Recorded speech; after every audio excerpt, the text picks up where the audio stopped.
the reality is, I'm an idiot.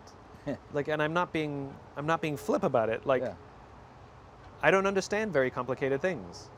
And so I ask a lot of questions so that the person who's telling me something complicated, who's talking in terms as if I understand them, Sure.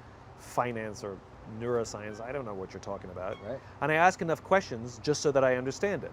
So is what you're saying this? No, that's not what I'm saying. Well, what are you? So I'll give you a perfect example. So a long time ago, I had a client. They were a public company, and they brought me on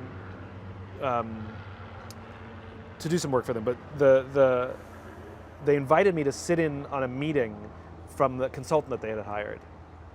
And so all the C-level executives and me, and this consultant was giving a presentation about something or other. This is junior marketing. This is when I had my little marketing company, and all the C-level executives sitting there nodding and taking notes on the PowerPoint that they had printed up in front of them, and I had it as well, and I didn't understand a frickin' word of it. Yeah. Right? I was like looking around, like, Yeah. and so I'd raise my hand and say, I'm really, really sorry.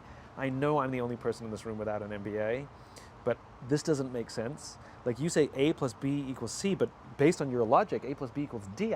Can you just say it again, please? I'm really sorry to slow the meeting down, everybody. You know, and you could see the consultant getting frustrated with me and would try and explain it again. I said, I'm so sorry.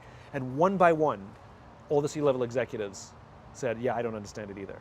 Now, if the idiot hadn't spoken up and said, I don't understand, they all would have nodded their heads for fear of looking stupid because they didn't understand. And they would have paid a lot of money for a document they didn't understand, and they would never have used it and would have sat on a shelf. And it's because I'm okay being the idiot. Like, that's why I'm not being flip. I'm okay everybody in the room going, oh, because I have to ask questions until I understand it. But the reality is there's once I can get to the point where I understand it, I can get it so simple that I understand it, and I can say it in simple terms. That means other people understand it too. Yeah, yeah. So there's a lot of value being the idiot.